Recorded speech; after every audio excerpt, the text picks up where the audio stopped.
Yo, what is going on, everyone? This is Conversations with Brian and Elijah, episode number 14, 1 4.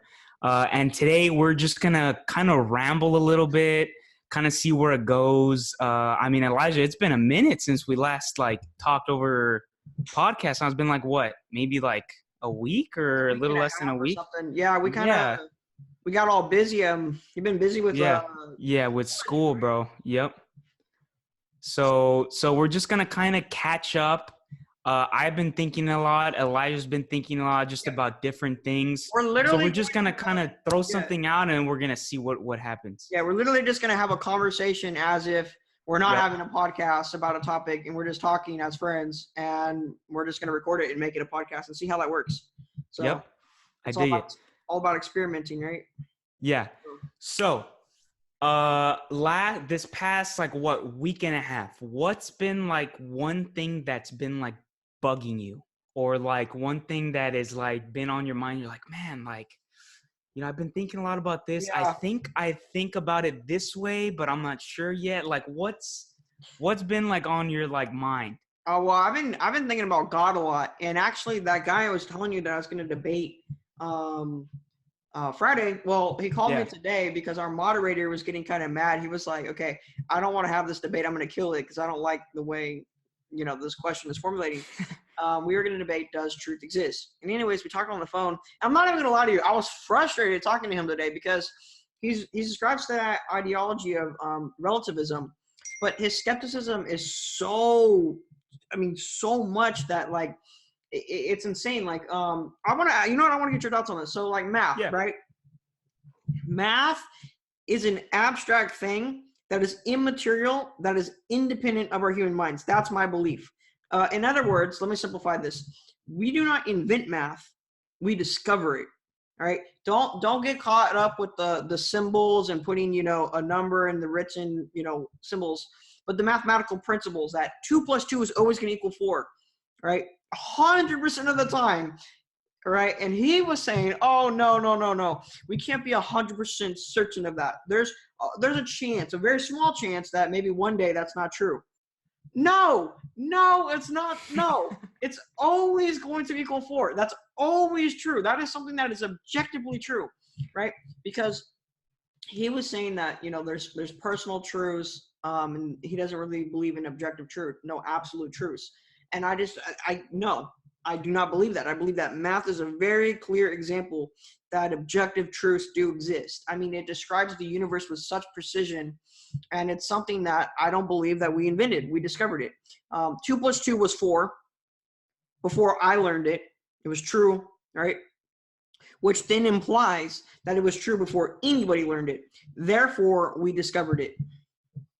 What's your Yeah. thoughts? So I guess maybe to kind of steel man a little bit and try to see where he's coming from. Mm-hmm. Uh, Perhaps maybe. Okay, so 2 plus 2 equals 4. When the first human was born, like caveman humans, 2 Mm-hmm. plus 2 equaled 4 then, right? Yeah. Even though they didn't know. Mm-hmm. Did 2 plus 2 equal 4 before humans existed? Yes. So it was absolutely true at every single point in time, Yes. even if Because there was nobody there to perceive it. yes, and here's my answer as to why. Because to say that that's not the case, then that means that it could change, right? That it could change. 2 plus 2 one day might not equal 4, but it might equal 72. Right? No, it's always going to equal 4, right? And now look, I want to clarify. Okay. I'm very open-minded, right? I can be Yeah. wrong. Yeah. If someone can demonstrate facts that are convincing enough, or some type of evidence or reasoning that shows that I'm wrong about this, I'm totally open to it. I like to be wrong. Actually, I like to be challenged, but I just think that it's incredibly unproductive to deny something that 2 plus 2 equals 4. That's 100% true. You don't need faith to know that 2 plus 2 equals 4. Okay. Let me try to provide a counter argument, Okay, maybe. please Let do. me see. I haven't fully thought this out, but perhaps. Okay. Um, Unicorns don't exist, Okay. right? Yes. But what about in the future, we discover that there's this, being that is a unicorn? would unicorns have always existed even today, even if we discovered in the future? You kind of get what I'm getting at? Like, I do. sort of this idea, I guess maybe what he's getting at is maybe mathematics is just like a figment of our imagination, perhaps.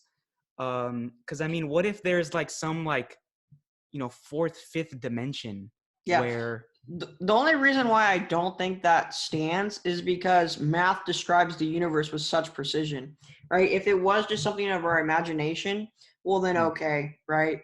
But the fact that it describes all these laws, right? I mean, physics is built on math. The fact that it describes all these physical laws, I cannot see how it's possible that it won't stand true. The mathematical principles. Yeah. Yeah, I just think philosophy in general, dude, it like really casts doubt into every single thing. It's why honestly, like a lot of biology fields and a lot of other more scientific fields, they look at philosophy and they're like, man, like they're just trying to basically disprove everything, you know? And sometimes I guess that can be kind of annoying, but sometimes it's really interesting, like thought experiments, you know? Yeah, skepticism is good, but I think that extreme skepticism like that, I just don't see, here's another thing, right? When it comes to the truth argument, right? All truth is absolute, right? I don't believe in personal truths or whatever that means. That literally is an opinion at that point or a personal belief. Something that is true, right? If I say I'm warm right now, that is true for you and me because I'm the reference point. Truth is always in accordance to its reference point. Right. You could be in Alaska and I could say I am very hot right now. That's still true for you because we're talking about me. If you said, "Oh, I'm very cold right now," and you're in Alaska and I'm here in California, that's still true because we're talking about you now. You're the reference point. All right. So I don't think, if you want to say that truth is personal, do you believe that truth is personal? What do you think? So, no, I definitely think there are absolute truths for sure. Definitely, but maybe What would be one? What would be one? You could make the argument, killing innocent people is always wrong, right? Yeah. Well, that's morality, we could talk about that too. Like that's kind of on my mind too about God, but yeah, but carry on. I don't want to interrupt. Well, I suppose that could be an absolute truth. But what's funny is I was listening to this podcast, and I don't know if it fully ties into what we're talking about, but it could be an interesting counter argument, perhaps. Do you know what masochists, sadists, I think is another word for them. You know what a masochist is? It's someone that derives pleasure from pain. Oh, yeah. So for them, is there absolute truth? Like if you had a society in 1,000 years of just all masochists, would their morality be correct or wrong? You kind of get what I'm saying? I know what you're saying. I don't want to get in. I don't know about the morality. I have to think about that more, but I would still say it's true. Like I would still say, it's true. Like if they get pleasure from that and that's their way of getting pleasure, yeah, that's true because we're talking about them. Huh. So, what's the difference between that and a relativist ideology? Because I guess you're using it as like a reference point, right? Mm-hmm. So like everything is relative to the person and the time. And like what he was saying is like, well, it's probably true, right? And that statement to me is like he said that nothing is certain, but things are likely to be true or probably true. Well, then my question is that statement true, or is that probably true that things are probably true? It's like where do we draw the line? Like you're making a claim, right? To say truth does not exist. Is that true? It's like it's self-defeating, So that's what relativism, they claim that basically, well, all truth is relative. Is that relatively true? It just, the law of non-contradiction, right? Logical law of non-contradiction. You know, they contradict each other, right? One can be true and one can be like they have to be one or the other. Right. Right. And so I don't know. The argument was I was just getting kind of frustrated because it's just like it's just so unproductive. And like I told him, right, I don't want to have. I'm worried about debating you. And the reason why I'm worried about debating him is because I'm afraid that if I make a point, he's going to say, well, that's my perception, so it's different than your perception. I don't want to do that. That's so unproductive, Yeah. you know? And Yeah. so, Have you seen there's like a huge, I've been watching it. It's like they have like four-part series, but it's the Sam Harris versus Jordan Peterson debate. It's made me look at religion in a different light. Before I'm baptized Catholic. I wasn't necessarily the most religious person, but I grew up to believe in God. mhm. And so, but I could always see like both sides of the argument, or I could actually very clearly see one side of the argument, which is that, prove that God exists. Well, at the surface level, there is no solid evidence. At first glance, yeah. At first glance. And so, I never really dug deep into that. And then kind of so Sam Harris takes the like more atheist approach, that, religion in general is bad, but Jordan Peterson takes a more, doesn't really focus on the religion, but more focuses on how stories are important. Yeah.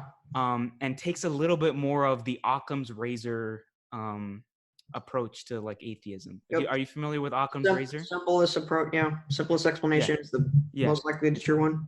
And basically saying that, okay, fine, I'll grant you there is no, at the surface level, there may be no proof that God exists.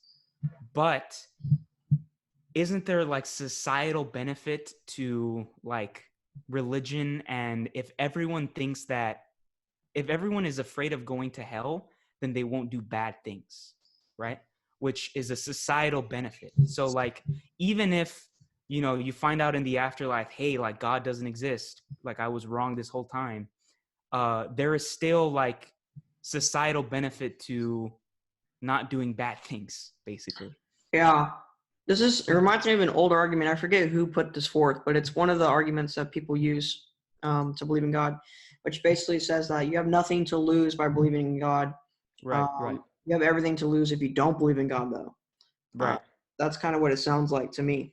Yeah. And then, Sam Harris takes more of like, okay, well, I mean, you look at like religious fundamentalists, people that take, the word of whatever they're preaching word for word and, do terrible things. Mm-hmm. That could be a reason why religion might not be such a good thing. And so I just thought it was a fascinating conversation, and it made me look at the whole religion thing a little bit differently with a different lens. Well, yeah. So how did you do it then before that? Like, I mean, well, yeah. So like before, like I always thought, okay, it's kind of nice to believe in God, like, after you die, you just kind of, nothing happens. That just seems kind of uneventful, Yeah. So I guess it's more, it's nice to be spiritual, I think. And I think even atheists can agree with that. It's good to be spiritual and be in connection with, if not a higher power, at least maybe with oneself, So yeah, I think before it was more like, okay, I'm going to give some points to the atheism argument, but like I still personally choose to believe in a higher power, because like that argument that you said earlier, what necessarily do you have to lose, right? You have everything to lose if you do choose to believe in it, don't choose to believe in it, and then the other side. What are your thoughts on that? On like God and all that? Well, on like, are you familiar with those arguments at all? Like, yeah. Jordan Peterson just really thought that Sam Harris wasn't putting enough value in the power of stories. Yeah, I think that yes, the Bible, regardless if it's true or false, because they're debating the Bible in particular, and that's Right. We're in Western society. The Bible, regardless if it's a true or if it's completely fact or completely fictional, it has some of the greatest stories that we can learn so much from, and there's so many double meanings in it, and so much value that we can learn from, so much wisdom, and to and the literature. I mean, think about it. We have all these movies where we have religious symbolism in it. We have the Christ-like figure, the person that sacrifices themselves. We have, disciples, or we have these illusions that are biblical illusions, and we love those stories.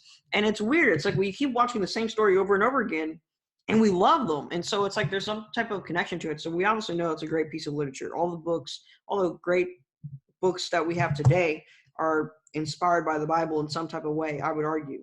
I mean, there's a whole, Yeah. How to Read Literature Like a Professor, right? I don't know if you've heard of that book or not. I've read that. Yep. Yeah. So there's a lot of symbolism in it. So I think that would just be the surface level of what I would say about that. But in terms of God, no, I mean, I want to know more about your take on it. Yeah. Well, I mean, you kind of smirked a little bit when I said, there's no proof that God exists, right? Mm-hmm. What's the counter argument to that? What would you say is like Yeah. Because I mean, would you say there's definitive proof? No, I would say that you cannot prove God to exist, and you cannot disprove God to exist. That would be my stance. Right. Yep. So you need faith, right? Now, hold on a second before everybody clicks off. When I say faith, let's define that, right? That's belief in something with a lack of evidence. Not no evidence, but a lack of evidence, right? Right. A lot of times people think, what I understand is people think that, religion, that's just kind of your belief, and like you have to basically just, I think it's true, and that's kind of it, and you have no reasoning behind it. That is the furthest thing from the truth, in my opinion. Especially when you look into the evidence and the facts and the arguments surrounding it. I think that there's a thing called blind faith, where you basically just submit to something, you just follow it. But that's actually a logical fallacy, right? So that doesn't really prove anything. But there is a real thing such as blind faith. Blind faith, for example, would be Santa Claus. When you're a little kid, you believe in Santa Claus because your parents said. Blind faith would be you believe a certain religion to. Dude, I'm going to get myself in trouble. Blind faith is that you believe a certain religion to be true just because your parents are that religion. Therefore, you're that religion. That has no logical reasoning behind it, right? So no, I don't think that it's definitive for sure. I don't think that, but I do think that there's so much evidence that. We'll put it this way: you're going to need faith one way or the other. You're going to need faith to be an atheist, and you're going to need faith to be a believer in God, perhaps a theist, right? Depending on where we're going to go with that. But ultimately, you need faith. Interesting. Yeah, I mean, I think even, and we touched on this a little bit a few podcasts ago. This whole conception of like free will, and that could be perhaps evidence of if not God, then some kind of higher power, or whatever you want to call something it. Supernatural, because it supersedes natural law. Yeah, right. They have to if you have free will. Yeah. So I mean, there's definitely. I mean, you can't definitively prove that per se, but that could be some type of evidence on the contrary. Yeah, there's a lot of evidence actually, but I want to know. Yes. So before we get into it, I want to know what evidence you, because I do agree there's a lot of evidence against God. What evidence are you referring to though? When you said that you see the atheist claims, this, the evidence against. Well, when I said that, I meant like on the surface level. I would say most people, if you see something, hear something, feel something, you could say that exists, right? According to some people, yeah. Well, yeah. According to some, you could make the argument otherwise. But I would say that the general population of the world would say that if you can see something, feel something, then it exists. Yeah. But I mean, I guess on the surface level, an atheist would say, well, you can't feel or see or hear God, so then he won't exist. But that's a very surface level argument that I wouldn't take, perhaps. But that's what I was trying to say.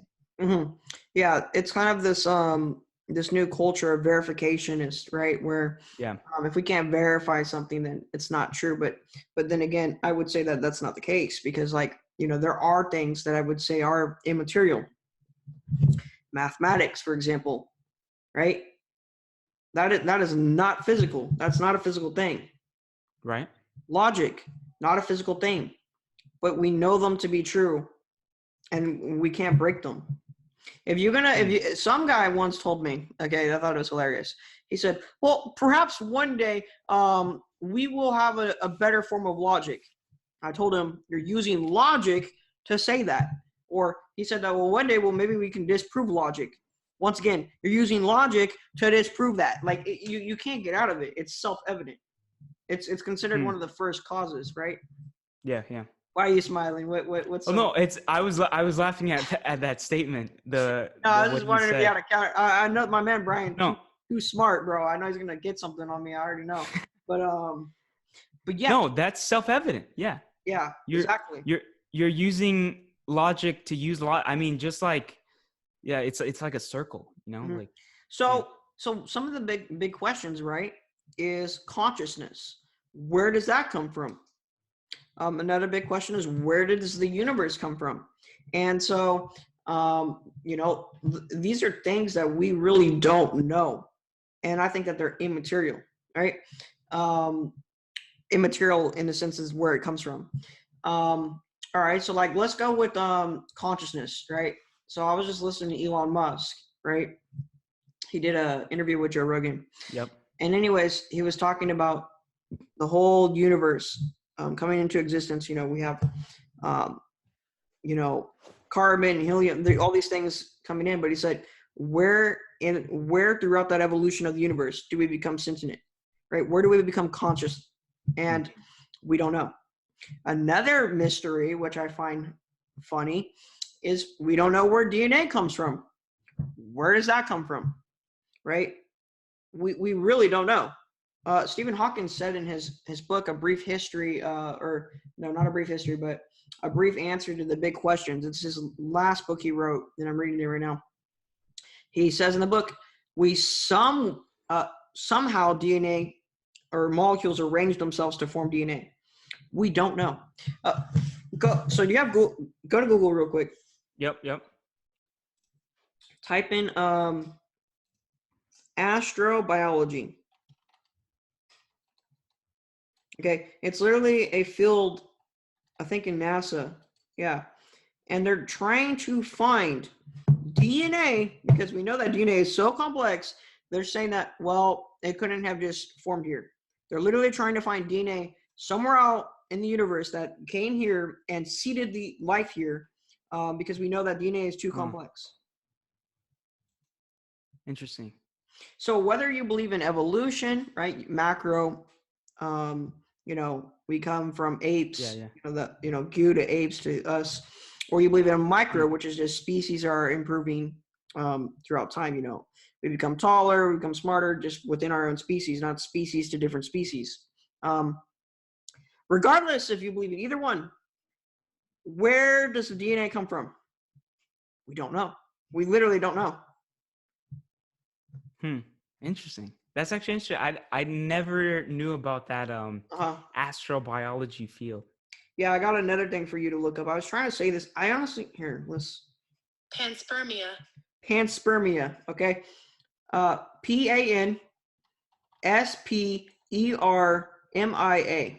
Panspermia. The theory that life on Earth originated from microorganisms or chemical precursors of life present in outer space and able to initiate life on reaching a suitable environment. Okay, so basically, in short, this theory is somewhere in the universe, microorganisms or some other type of life seeded the life here, which started evolution and then started us, right? Because scientists know that the DNA, the way it works, it's so rich in information, right, that it comes or it had to come from somewhere, because we just can't explain it with the molecules arranging themselves to form DNA. We can't explain that. We can't recreate that in a lab either. Yeah, I think I've heard of that theory, panspermia. It's basically, wasn't there also like ice crystals on these meteorites or whatever, asteroids that contain some kind of microorganisms that would seed the life? Not that I know of. If we could see that, that'd be pretty cool. But Hawkins kind of, he believes in it, but he kind of said, like, yeah, this theory is kind of, from what I understand, he kind of said the theory is kind of not too good, because he said, like, DNA wouldn't be able to survive that long, crossing in the like in outer space to the Earth. It would have to be some kind of like hyper like resistant DNA. Mm-hmm. And so here's the other thing. We can. This is kind of like not even the most intellectual argument, but it's kind of cracking into it. If we want to have a whole podcast on this, I'll definitely study up. But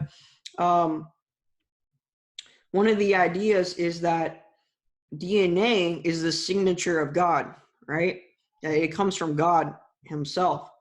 And the reason why some people make that argument is because they say the DNA is so rich in information that it has some type of intentionality. And so, for example, to really get this point, right, when you go to the beach and you see someone writing in the sand, I love Susie, you don't go, oh, wow, the waves crashed and formed that rich information, I love Susie today. That randomly happened. No, you go, someone with intention, right? Someone with a mind created that and wrote it out, because its information is rich, right? It has an intention, it has a purpose, it has a meaning. It's not random. So people think that DNA, I mean, it literally has all these purposes that, creates things to be so perfect. Now you might say, well, there's things that are not perfect. And I know that, like with Duchenne, right, my disease, it's literally a few spelling errors and it causes all this destruction. You can't walk, your muscles die out, it causes all these problems. But I think that, in my opinion, that kind of gives more evidence to, wow, DNA,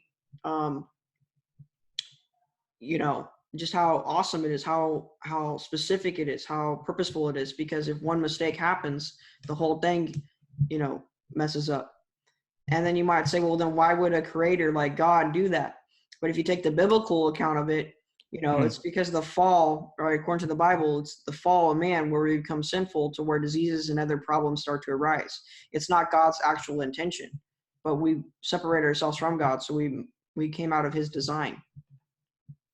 Well, yeah, it's that it's kind of follows that argument, right? That either God is not all powerful or all good, because you look at all the like bad things on earth and like you said, diseases. But I didn't know about that particular quote in the Bible, perhaps. Yeah, if you just read Genesis, that's what the whole idea. So really, the Bible, it's really simple in the grand scheme of things, right? It's like, we fall away from God, okay, because we sin. Bunch of things mess up. God then sends his son, Jesus, to die for us, which is to restore it. And then so now we have connection with God again, right? And then at the end of it, the Bible talks about how God's going to come back one day and we're going to be completely restored back to his original design. So it's really this whole book about restoration. Interesting. And so that's, whether you believe it or not, but that's what the story's about, basically. Interesting. But, yeah. So we're just cracking the surface of arguments for God, right? We're literally just getting started. Another thing that I would point out is science. A lot of times we say that we think that science and religion go against each other. And I don't have that viewpoint. I think science leads to God. That's what I think, actually. I think the evidence of science proves a need for God. How so? You mean like to interpret all the complex information, because okay, this is what is interesting. I hadn't been exposed to I briefly heard about it, but in these Sam Harris Jordan Peterson debates, they were talking about nihilism. Mm-hmm. And basically nihilism is the belief that life is meaningless. Yeah. So like everyone is trying to find meaning, but yet there were these group of people that basically said you can't. They were like extreme atheists, basically. Like you can't necessarily prove that anything exists. So therefore, like our existence is just so absurd Mm-hmm. that it's just meaningless. Like you can't Yeah. even prove anything. That's kind of like the guy I was talking to today. That's his stance. But Hmm. yeah. So I would agree with that. If there is no God, there is no meaning. If there is a God, there is a meaning, because we know the universe is eventually going to collapse on itself, probably 20 billion years from now, based on cosmological data. The universe, Right. right? Um, and so I mean, if we're all going to die and everything's going to come to an end, even if you can transfer your consciousness, whatever that means, and you can live forever, we're all going to come to an end. The universe is going to collapse. So there is no meaning to anything, right? There is no purpose to anything. Huh. Yet we all cling for purpose and meaning. Why is that? If you take the biblical account, it says that we do have meaning, that we do have purpose. And so it's like, why is it why is it a part of us if it's not true? And my other question is, how does having meaning, right, this bigger purpose of life, how does that help us survive? If we just take the naturalist point of view, right, evolution, right, how does that help us survive or reproduce? I don't think it does. You mean having consciousness? No, having meaning, the search for meaning. Got it. Okay, I don't want to, not screw it. If the whole thing of evolution is just to have sex and just to have food or get food to survive, then it sounds like my meaning is to just have sex and go get food. But I think we talked about this before. What was that pyramid thing that you talked about again? That hierarchy of values, that psychological. Maslow's hierarchy of needs. Yeah. Yeah. So it's like sex and food are just at the bottom of that pyramid. So it's like, why do we search for more than that, right? You want more than that. Huh. You're saying there's no evolutionary benefit to this higher cause of meaning. Yeah. Huh. Why would we evolve to want meaning is what I'm saying. I guess maybe I want to clarify. I'm not denying evolution. I believe in evolution, just for the record. But yeah. Maybe I took this class one time at UCI, and in it he posed a question at the beginning that we were responsible. We took the whole class period trying to figure out. Mm-hmm. He said, "What was the greatest human invention of all time?" Oh, wow. And then I was like, you started to think about, okay, maybe is it the wheel? Is it like all these other sorts of things? And then at the end, he gave us the answer, and the answer was our ability to believe in fiction was the greatest invention of all time, human invention. So think about it, right? Our ability to believe in fiction, whatever you want to think that is, allowed humans to basically civilize and create societies, right? So we have these fake like leadership hierarchies, right? Like this person is the leader of the clan, and he has certain fictional like powers, perhaps, and we choose to follow that person, right? The economy, right, could be perhaps one big giant fiction. Mm-hmm. that we this story that we tell ourselves. Definitely, especially like stock market and like what the price yeah. is. Yeah. And even now with the whole current quarantine COVID situation, you're starting to see, when the story that we tell ourselves starts to kind of collapse on itself, people kind of start to go a little bit like, they get more anxious. People start to get nervous about things because the story that we tell ourselves, that the reason why we tell ourselves these stories is to try to give us meaning, fictional meaning, perhaps. Mm-hmm. So, I mean, yes, maybe life is meaningless, but in the context of the story that we tell ourselves, we try to make it meaningful, perhaps, maybe. Okay, two questions. Do it. Why is that a human invention though? I feel like that's not a human invention. Why would that be a human invention? Yeah. I think his intention was in the sense that, we didn't once we first when humans first developed consciousness, people realized that they could tell each other stories, right? They could tell each other fictional stories. They could convince others of fictional things. Like, what's the evolutionary purpose of consciousness? Exactly. I don't know, and no one else does, and that's the thing. Like that's another. You know what? I wrote something. You want me to read it? Read it. All right. This is funny. I have a group, and I want to get these guys on if you don't mind. They're pretty young. They're 17, 18. I'm 18, so you're 20, right? Yeah, 20. So we're all young, but let me read it. Let me find it real quick. It's in the group chat, but it was on this idea of consciousness, right? I think we've been thinking about the same things. I don't know, maybe. Okay. So this kind of ties into what we're talking about. But have you heard in Genesis, it's one of the most deepest things, I think, regardless if it's true or false. We are created in the image of God. Yeah, I've heard that quote before. Okay, so I wrote this. What does it mean? And I wrote this literally one time, so I didn't maybe I'm wrong. I didn't think through it. Somewhat I did, but whatever. What does it mean to be created in the image of God? One of the great mysteries today is, where did consciousness come from? Physicists tell us they don't know how matter could arrange itself to become conscious. We don't even have a definition for consciousness, even though it has been debated virtually since recorded history. I believe that consciousness is an immaterial thing. It's a mind.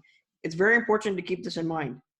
Our consciousness allows us to be godlike in the sense that God is supernatural, superseding natural laws, because we supersede natural laws when it comes to free will if we have one. In other words, to believe you have free will means you have to believe you supersede natural law. Furthermore, just look at the placebo effect and how it breaks natural law all the time. In fact, scientific journals have it as one of the top 10 things that don't make sense because it doesn't make sense in a naturalist framework.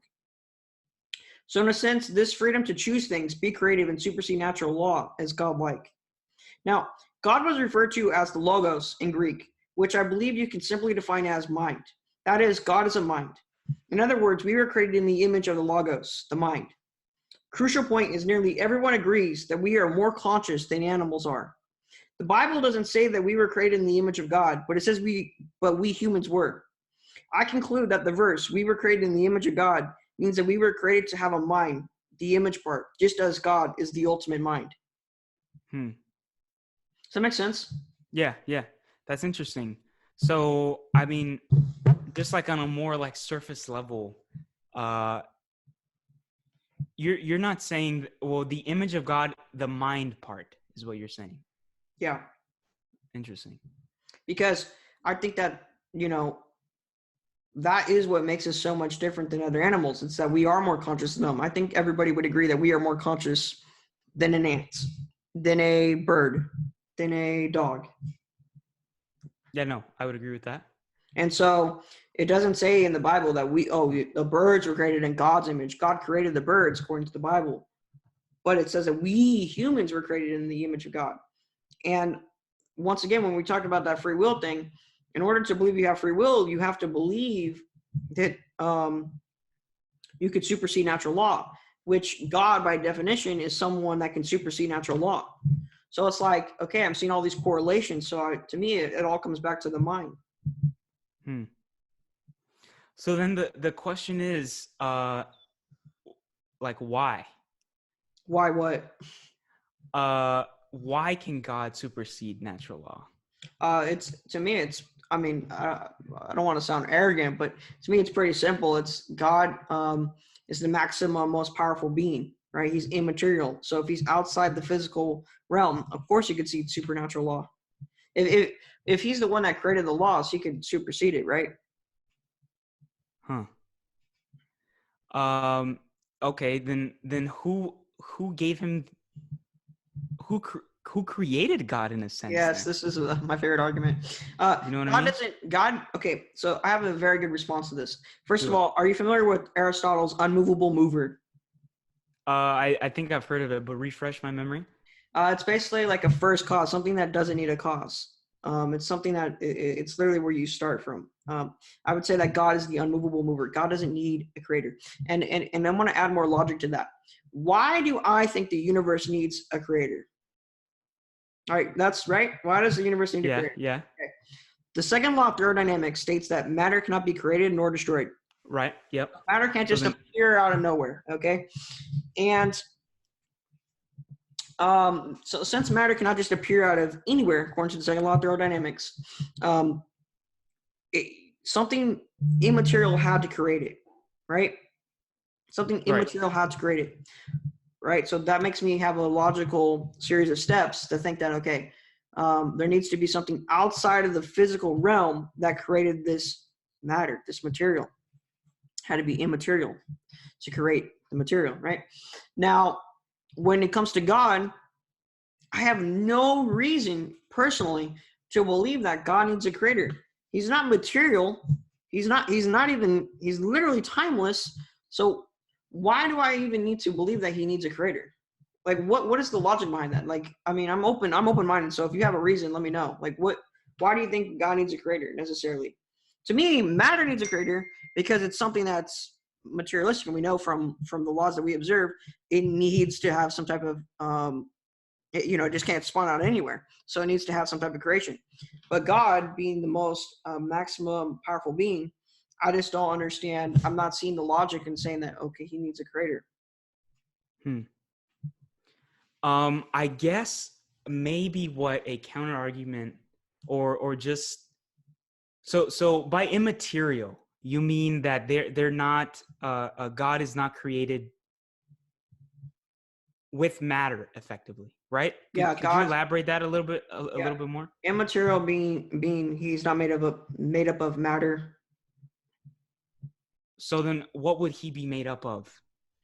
Uh, I think that's an interesting question. I don't know, right? Like going back to I don't claim to know everything about God, but I just think that there's more evidence for God. But I think something that's immaterial. I don't know. Yeah, because I guess maybe that could be the point of contention where, yeah, no, I agree. Something immaterial should not abide by natural laws per se. But then that kind of gives it some vagueness. Like, okay, what exactly does it mean to be immaterial?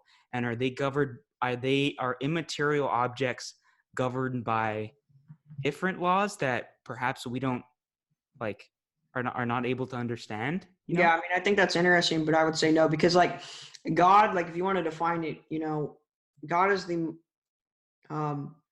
maximum conceivable being, right?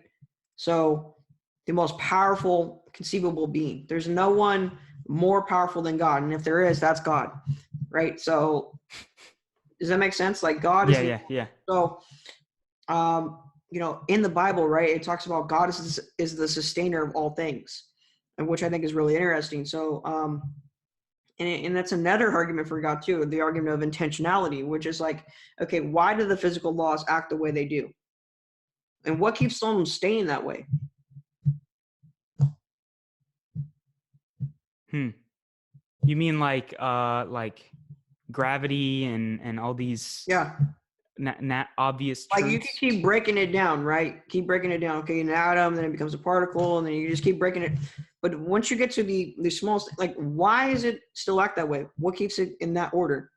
And the Bible says that God sustains that order, which I find really interesting. But I don't consider that argument to be one of the best for God personally. But yeah.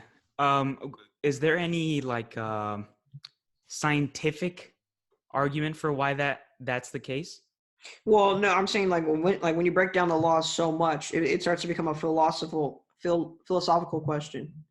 Right. Which that's another thing too. I think people don't understand the importance of philosophy. We use philosophy for everything. Philosophy is, Yeah. reasoning, logic, and science. Science doesn't say anything. It's how we interpret the science using philosophy, like that classical philosophy. Yeah, yeah. Um, so kind of pivoting a little bit, I think the logic is interesting to me. Mm. Uh, but do you think that most people use logic or emotion? Oh, Like, emotion. what is the distinction there? What is it logical to be emotional, or like? No, I think by definition, if you're being emotional, you're being illogical. Huh. So yeah, like I definitely think philosophy should be regarded as like, or it's more important than people think it is. But I don't know. I think most people tend to use emotion than logic, which is why they just discount philosophy to begin with. Yeah, You know? but I mean, science doesn't use emotion either. So like Yeah, yeah, a lot of people hold science to be the ultimate authority of knowledge, of truth, which I would disagree with. I think philosophy is the ultimate authority of truth because you use science within that, right? It's one of the ways. yeah, yeah. But like for example, right? We can use science to explain how the universe came into existence, but can we explain why? All right, this becomes the argument. I don't know if you heard of it. It's what's his name? Leibniz. What was his name? Anyways, the argument of contingency Hmm. of why the universe is here. Have you heard of it or no? No, I haven't. I haven't heard of it. Yeah, No. I'm starting to get into it. It's kind of I'm not too well on it, but from what I understand as of right now, it's basically asking the question, why did the universe come into being? Huh. Not how, like, okay, this blew up Big and Bang. Yeah, yeah. why though? That's a philosophical question. Science cannot answer that. You can't measure the meaning of something. You can't do that. Do you know a lot about the Big Bang theory, or Yes. you do? Okay, Yes. I know of it on a surface level, but could you make that same argument of it? Like is there something that caused the Big Bang in the same way that there's it, like our God and Big Bang theory, are they both resulting from nothing causing it? Well, what do you mean? I'm Are confused. you following? So like what caused the Big Bang? Do you know? Uh, my answer is God. I invoke God there, Huh, huh. which I guess is a sin according to scientists. But, um, but Stephen Hawking's answer, which blew my mind. I'm not going to lie to you. His answer is well. So okay, are we gonna go? We're gonna get into it. So what? So let me think about this. How do I want to try and simplify this, but all right. So time we know is the same as space, right? Einstein's general relativity proved that, or not proved it, but that's the theory, right? And it's well accepted now at this point. So space and time are the same thing, right? The Big Bang is when time started. All right, you're with me? Mm-hmm. Yep, yep. Well, therefore, Stephen Hawking's answer is nothing created the Big Bang because time is needed in order for causation. So his answer is that time caused the Big Bang. He's saying that time is when it started, right? Time started at the Big Bang. Therefore, he's saying you cannot ask the question, what happened before time, because you need time in order for things to be caused. Huh. Put it this way, A caused B, okay? Causality, A caused B. A happened at 1 o'clock. B happened at 2 o'clock. All right, you need time, Right, in right. order to cause something. Yep. So he's saying, yep, that first matter that is theorized to be smaller than the head of a pencil, the head of a pen. Yep, we don't know where it came from. We don't need to ask that question though, because you need time in order for something to cause something, and time started at the Big Bang. Therefore, it's uncaused. Interesting. One thing that just kind of popped into my head, right? So like, okay, so Big Bang, God created, the universe. And then, but you could answer the question how, but you can't answer the question why. Like, Mhm. why did it start? Right. Yep. So then we know that the universe is going to end. It's going to collapse at some point, right? But like, you could ask yourself the same question there. Like, why is it going to end? Hmm. What's the need for it to end? Hmm. You know? Yeah, that's actually what And Christopher Hitchens is big on. I don't know if you're familiar with Christopher Hitchens. yes, yeah. So that's one of his big things. But I mean, to me, I never really cared, to be honest with you. And that's not being intellectually lazy. But I mean, the biblical account is that God is going to come back and that the world is going to end. So God's even saying that He's going to destroy the universe. I mean, that kind of follows the Bible, to be honest. Because He said He's going to destroy this whole universe and restore us back to normal. He's going to start. This sounds so woo woo. But this is what it says. It says that God is going to start a new earth one day and restore his creation back to how he intended it. That's in Revelations. Got it. And then how he intended it. So how it is now is not how he intended it. Oh, no. Huh.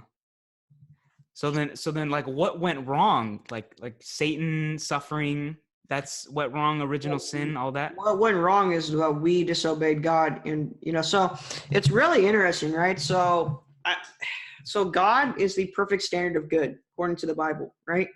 And really, in any definition, I think, right? God would be that ultimate standard of good. And so imagine a target, all right? The red dot that you want to hit on that target would be ultimate good. Now, are you familiar with what the definition of sin is? No. It means to miss the mark. It literally translates to miss the mark. So every time you sin, you're missing that ultimate standard, that target of good, God. You're falling out of the image of God. You're falling out of that image of the standard of good, right? You're missing that mark. So you're becoming out of that relationship with God. Does that make sense so far? Huh. Yeah. So not the theory, but the story is that, Adam and Eve were in the garden. God said, do not eat of this tree. And honestly, this gets so deep. Like, we can debate, well, is this free will? Like, all this cool stuff in it. But anyways, what happened is they disobeyed, and therefore they missed the mark of God, the first sin, and they fell apart from God because now they're distanced themselves. And that's why the Bible, Jesus came here to save us. That's why there's a need for a savior if you take the Christian worldview, because we constantly miss the mark of God. And so Jesus being the one that restores that connection, right, as a sacrifice, he restores it and then connects us back to God. That's what the whole story is about. Got it. Okay. That's an interesting comment. Adam and Eve and them having free will. So I mean, so God created Adam and Eve, Mm-hmm. right? Mm-hmm. But did he create them? I mean, they sinned, obviously, right? If did he create them with a bad intention or with a good intention? Because obviously they sinned, Mm-hmm. I think a good intention, and well, yeah, with good intention, but like, so then why would they sin? Yeah, I think God, it's constantly talked about in the Bible that God wants to share his authority with other people. And that's kind of what the thing I wrote about consciousness is kind of influenced by that too, because, God sharing that authority, being able to make us kind of like mini God, not like, I'm not saying that we're gods, but like God-like, created in the image of God.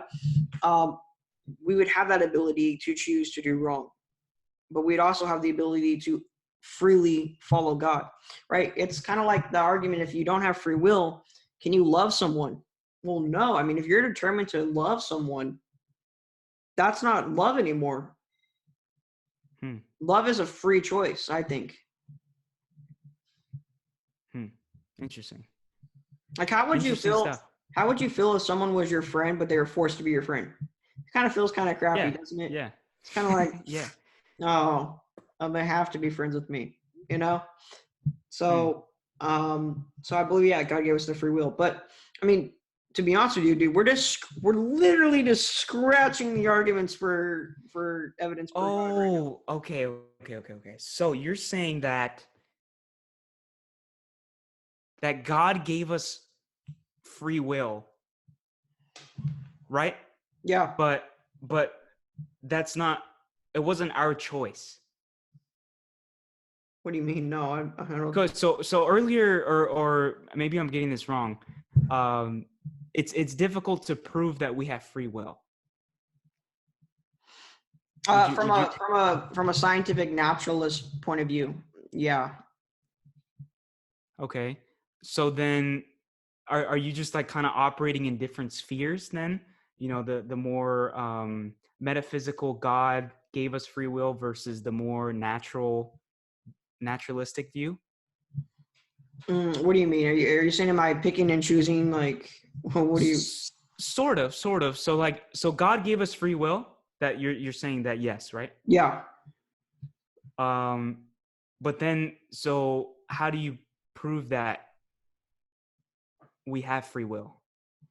Right. So there's actually this thing called substance dualism, right? Which basically says that you have a soul or a mind, and that influences your brain, right?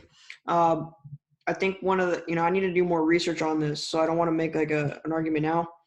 But basically, it's when we look at science and we look at some of the evidence, like such as that in Sam Harris's book, where he talks about, he says you already know what you're gonna do 7 seconds before you're aware of it or whatever, right? There's different interpretations of that. Some people, so with that science lens though, you already exclude, you have a presupposition that the supernatural doesn't exist. Okay. And so of course you're not going to find it if you already exclude it before looking at it, right? You excluded the evidence before even looking at it. So how can you're not going to find it if it's not there, right? Because you excluded it. Some would say that no, the mind is what's telling your brain to then do that. That's why there's a delay. So you are aware of it before it shows up in your brain. And that's the interesting thing. But that is a supernatural, immaterial view. So that's, you would say, okay, who's that scientific, so it becomes this whole thing. But what else was I going to say on that point? What were we talking about? Because I got free will, God giving us free will, but we don't have it. Kind of that whole dynamic. Yeah, I'm not sure. Yeah. I mean, yeah, we've scratched the surface on this, and I think it's definitely an interesting convo to debate, because like I said, in previous years, I looked at the surface level arguments for atheism, and it seemed to logically follow. But then once you kind of dive deep into some counter arguments, it gets really interesting, like in terms of logic. There's a lot of things that atheism implies a lot of things, right? If you're going to take a materialistic worldview, don't have free will. If you don't have free will, you cannot reason. Because reasoning is to freely choose if something is true or false. Literally everything you do is true or false. 2 + 2 is 4. True or false. If you already determined to choose false, you're not reasoning. Reasoning has to be a free choice thing. And so it implies that everything is meaningless. There's no ultimate meaning. It has a lot of, it implies there's no objective morality. I know Sam Harris says that there is, but that argument, in my opinion, has a lot of problems with it. So there's no objective morality. I mean, there's a lot of these problems that people don't think about. No, yeah, it's not as surface level as it seems, for sure.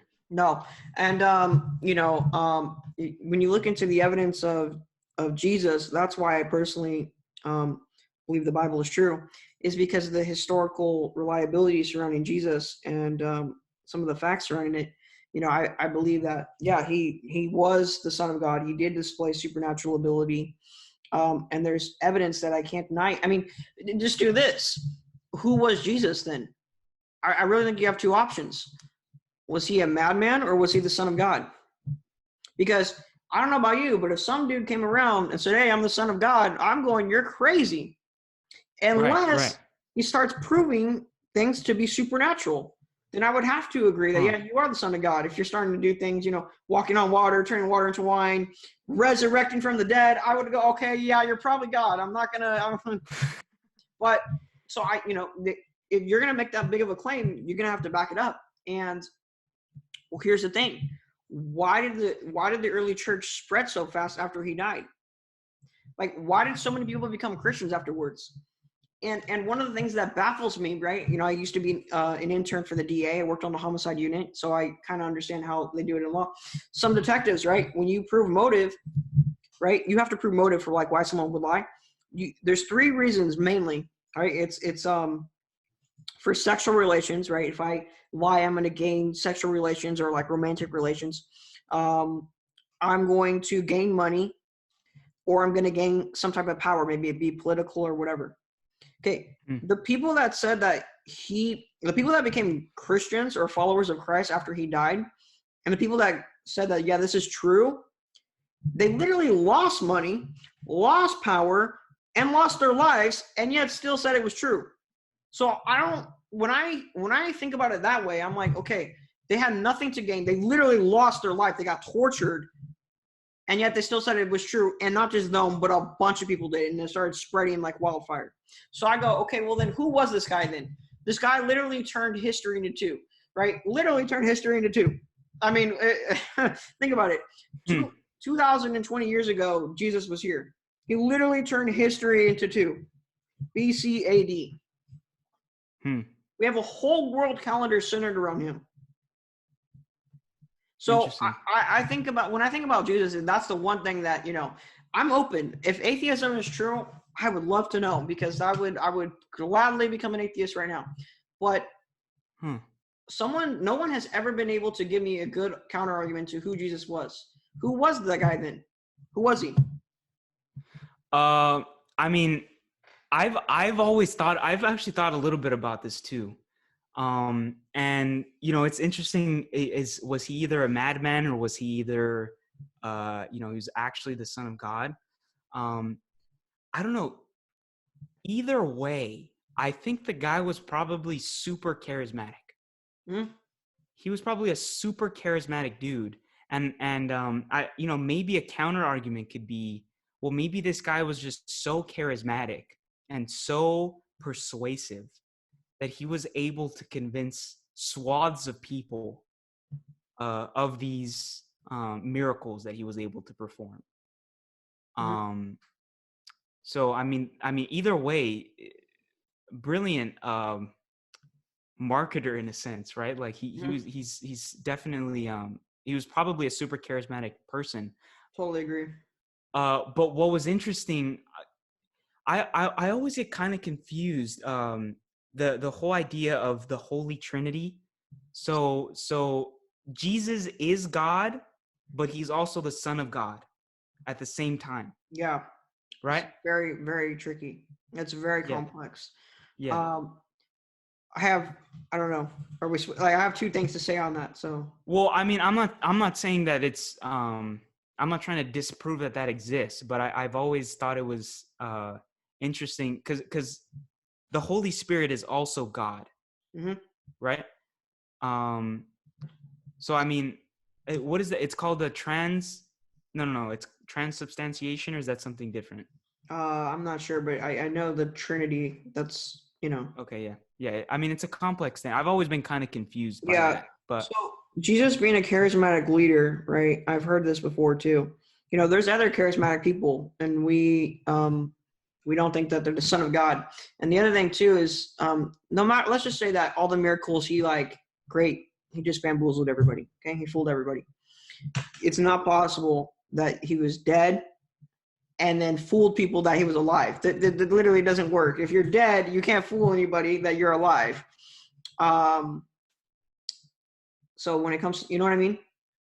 Like when it comes to the resurrection, yeah. Your charismatic self does not matter if you're dead and then you're somehow alive. And not only alive, but your body is resurrected, like in a state that's like healthy. Like, if you study like crucifixion or whatever, like they beat the hell out of you. Like they rip the beard off your face. They like they whip you 40 times before you even go to the cross. And the way you die is through suffocation, and you're all messed up, right? And so to even recognize someone, I mean, you like if you just study history objectively in history, you wouldn't really recognize someone that has been crucified. And so the fact that people recognize Jesus afterwards, right?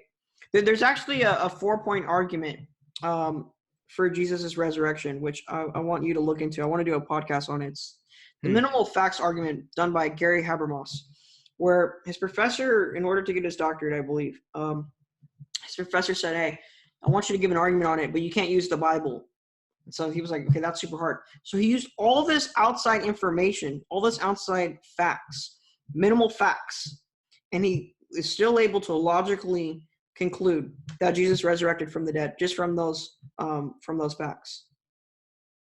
He actually talked to Jordan Peterson on stage before. Him and Oh, really? Yeah, I'm gonna send it to you. I want you to look into it. It's an incredible argument, right? It's the execution of Jesus, and then it's the empty tomb of Jesus, the eyewitness accounts of Jesus' resurrection, and then the early rise, or the rise of the early church. So the 4 E's.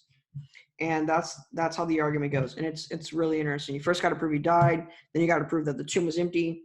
And then you can look at, there's eyewitness accounts, right?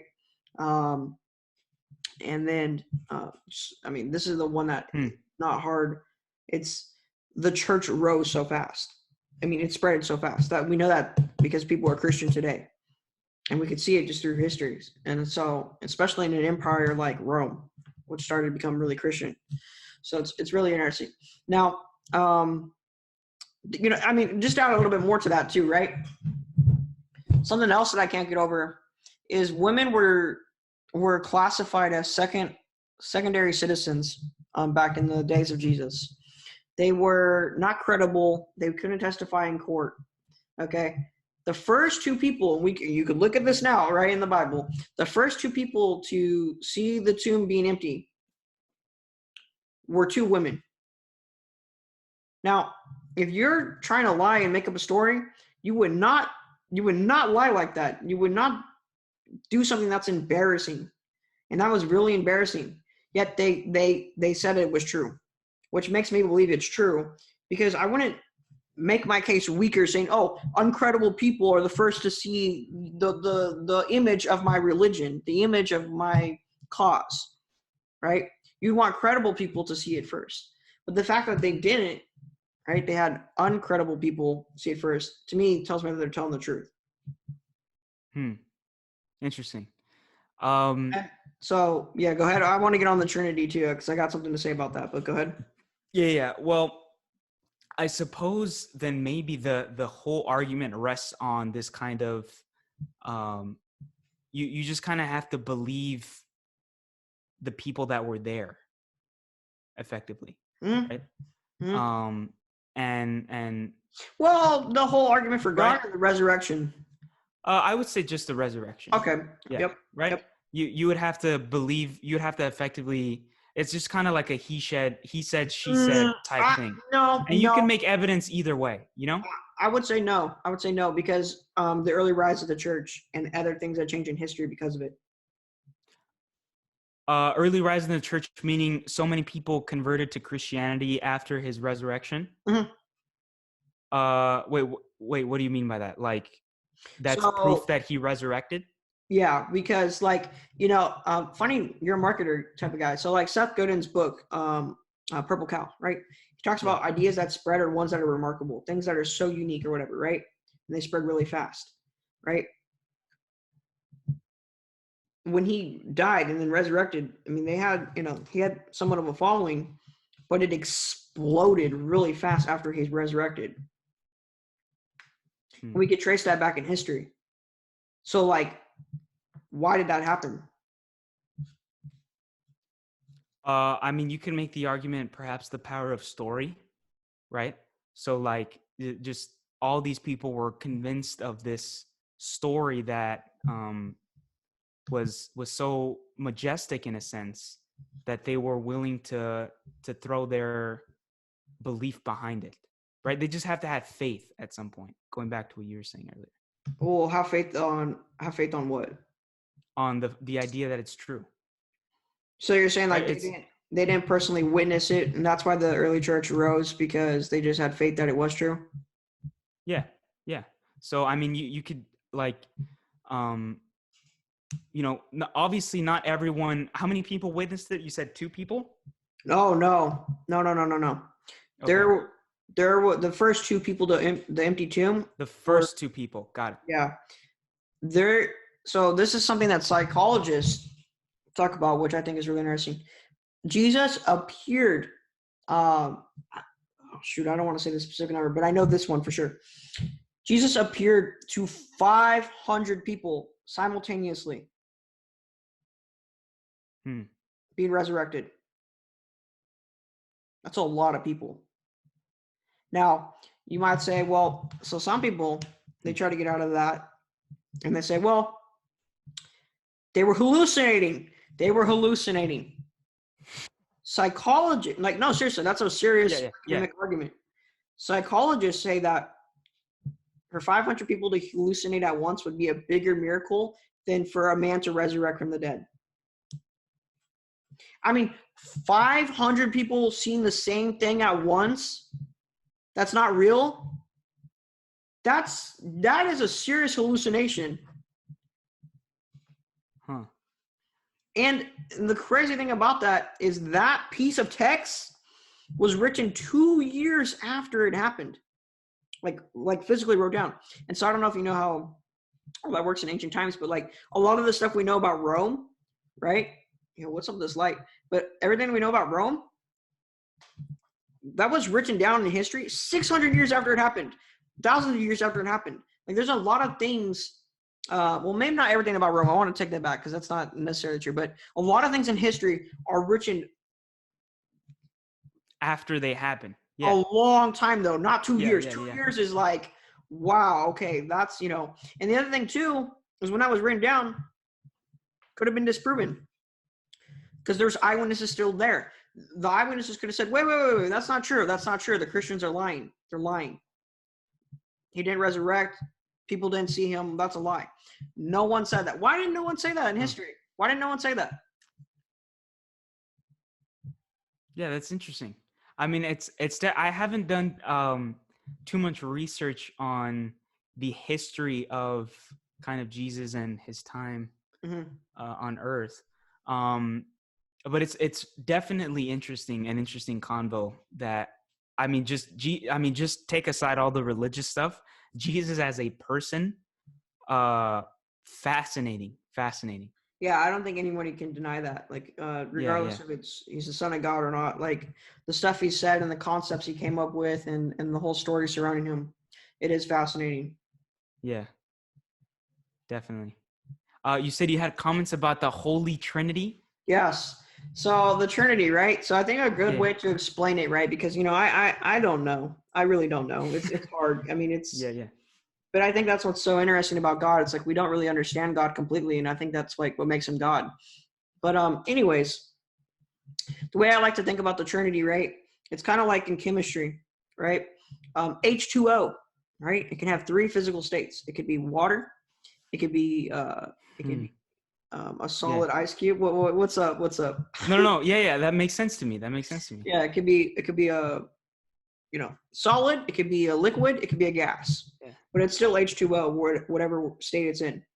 And so God, it could be a man, Jesus. It could be the Holy Spirit, a spirit, or he could be God, the Father, right, as described in the Bible. Still God, 3 different states. So that's the way I think about it. Interesting. Yeah, fascinating stuff. We've been going for how long here? What, an hour 20, something like that? I don't know, something. Yeah, it's like an hour 20. Yeah. Any final thoughts? It's definitely super interesting, the whole God argument, and maybe we could have those the people in your group chat on at some point and we could talk about it a little bit more. Maybe have some people from opposing viewpoints. I think that could be interesting. Definitely. So yeah, any final thoughts? No, I mean, I just think that it's really interesting. Like I would, I keep saying this every podcast, but let's do a part two. Let's do a part two. Let's do another conversation on it. Yeah. I think that what could be more effective perhaps in the future is doing more research on the counter side, and then as a way to develop more of like your argument or my argument perhaps. Yeah. Because I always think it's super productive to steel man like the opposing argument and kind of like lay out, try to understand where they're coming from. Yeah. And maybe it's convincing, or maybe it just makes your argument better. I want to amen to what you do. Can you say that again? That was good. That is exactly what I've been trying to tell people. Say that again. That was so good. Yeah. I'm going to use that. Well, steel manning is just you're trying to present the other viewpoint that perhaps maybe by understanding it convinces you, or it just makes your argument better. Yes, because alternatives, right? If they can't disprove your argument, then it makes your argument more valid. If the evidence isn't disproving it, and vice versa. So it's always good to look at the other side, because it either validates your claim, or it gets you closer to the truth. So that's why it's so good. Hey, I want to send you my bookshelf, because I'm going to send you my bookshelf, and I want you to look at the books at the top, and then you'll go, oh, because all I read is the other side. Yeah. Yeah, I think that's super, super important. And it's something that I really, really try to strive for. Is I'm always so scared of being in this like echo chamber of like, surrounding myself with people that agree with me. You want different views. Yeah, like and which is why, whenever you bring up a point, I try to maybe rationalize the other point of view, even if I don't fully understand it, just because I'm trying to see, again, in pursuit of the truth. But I just think it's more productive that way, Definitely. To try and have a discussion where you can see both sides, and logic will win at the end of the day, Yes, that's exactly it. Logic will win out. Truth will win out. For sure. So those are my final thoughts. And as Jesus said, I am the way, he said, I'm the life, the way. What do you say? I don't know. He claims to be the truth, though. And I think that's really interesting. That's another interesting thing, too. Jesus claimed to be the truth. Interesting. Yeah, that's definitely for a part 2. Yes. For sure. Yes. All right, cool. This has been Conversations with Brian and Elijah, episode number 14. Thank you for watching. Nice.